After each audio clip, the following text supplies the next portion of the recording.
বললো কেন?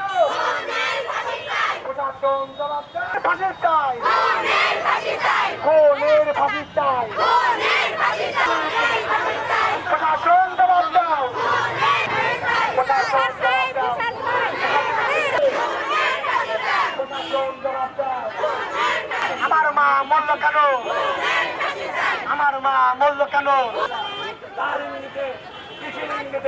এই তথ্য আমাদের মিডিয়া, প্রিন্ট মিডিয়া, সোশ্যাল মিডিয়াকে আমরা অনুরোধ করবো। আমরা যদি সঠিক বিচার না পাই, যে রকম আমরা হরিপুরের লোক